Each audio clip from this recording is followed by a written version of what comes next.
Commodity world में जो stock investor और व्यापारियों के लिए इस समय हॉट कमोडिटी के तौर पे राडार पे है, उसमें रिसर्च करते हुए हमारी टीम को वेट एंड वॉच की स्थिति नजर आ रही है। आइए धनिया में क्यों वेट एंड वॉच परिस्थिति बन रही है, उस पर बात करते हैं एम के कमोडिटी एनालिसिस में तमन्ना के साथ।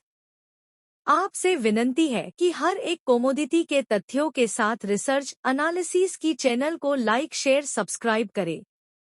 धनिये में वेट एंड वॉच परिस्थिति क्यों बन रही है, इसको समझने के लिए 3 कारणों के साथ बात करेंगे।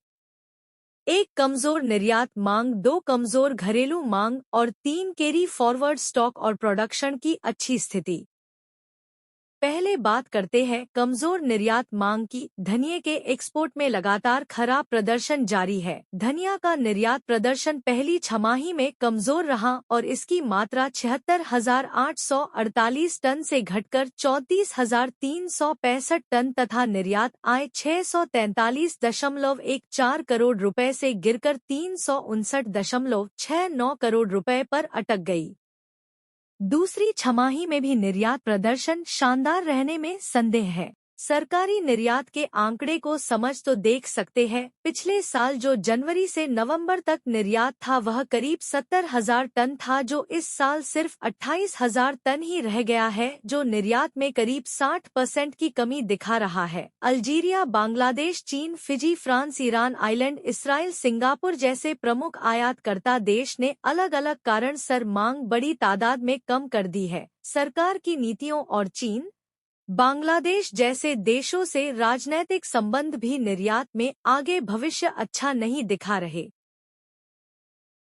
अब बात करते हैं दूसरे कारण कमजोर घरेलू मांग की। लगातार गिरता जीडीपी, बढ़ता इन्फ्लेशन और गिरते व्यापार उद्योग के चलते हर एक कमोडिटी में जो लास्ट बायर है उनकी डिमांड को असर पहुंचता दिख रहा है। मसाला मार्केट की हर एक चीज में सर्वे के हिसाब से 10 से 15% के करीब घरेलू डिमांड कम हो रही है।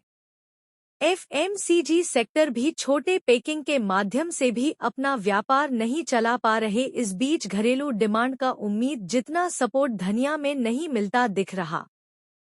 अब आते हैं तीसरे कारण के एनालिसिस, बुआई प्रोडक्शन की स्थिति और कैरी फॉरवर्ड स्टॉक पे। रबी सीजन की एक महत्वपूर्ण मसाला फसल धनिया की बिजाई पूरी होने के बाद अब सबका ध्यान इसकी प्रगति पर केंद्रित हो गया है। हालांकि 2023 से 24 सीजन की तुलना में 2024 से 25 सीजन के दौरान गुजरात में धनिया का बिजाई क्षेत्र कुछ बढ़ गया, मगर राजस्थान एवं मध्य प्रदेश में इसके कुछ घटने की सूचना मिल रही है। गुजरात में धनिया का बिजाई क्षेत्र गत वर्ष के 1.27 लाख हेक्टेयर से सुधरकर इस बार 1.31 लाख हेक्टेयर के करीब पहुंच गया है। व्यापारी वर्ग गुजरात की बुआई के डेटा को लेकर सहमत नहीं है। व्यापारी वर्ग का अंदाज है कि कैरी फॉरवर्ड स्टॉक और फसल के उत्पादन का अंदाज 1,30,00,000 बैग का बैठ रहा है, जिसे सामने खपत का अंदाज 5 से 10 लाख बैग ज्यादा का अंदाज है। इस सारी बातों में निर्यात और घरेलू मांग की कमजोरी अगर जारी रहती है तो फिर मानस बदल सकता है। मौसम की हालत लगभग संतोषजनक बनी हुई है, इसलिए कुल उत्पादन में ज्यादा घटबढ़ होने की बहुत कम संभावना है। वर्ष 2024 के अधिकांश समय तक धनिया का बाजार भाव एक निश्चित दायरे में घूमता रहा, इसलिए किसानों को इसका क्षेत्रफल बढ़ाने का प्रोत्साहन नहीं मिल सका। राजस्थान की मंडियों में धनिये की सीमित आवक हो रही है। रामगंज मंडी में औसतन 3,000 से 3,500 बोरी तथा बारा मंडी में 400 से 500 बोरी धनिया की दैनिक आवक की जानकारी मिल रही है। घरेलू एवं निर्यात मांग सामान्य होने से कीमतों में भारी उतार चढ़ाव नहीं देखा जा रहा है। अगले महीने से धनिया की अगैती बिजाई वाली फसल की कटाई तैयारी आरंभ होने की उम्मीद है, जबकि मार्च से अप्रैल में इसकी जोरदार आवक हो सकती है।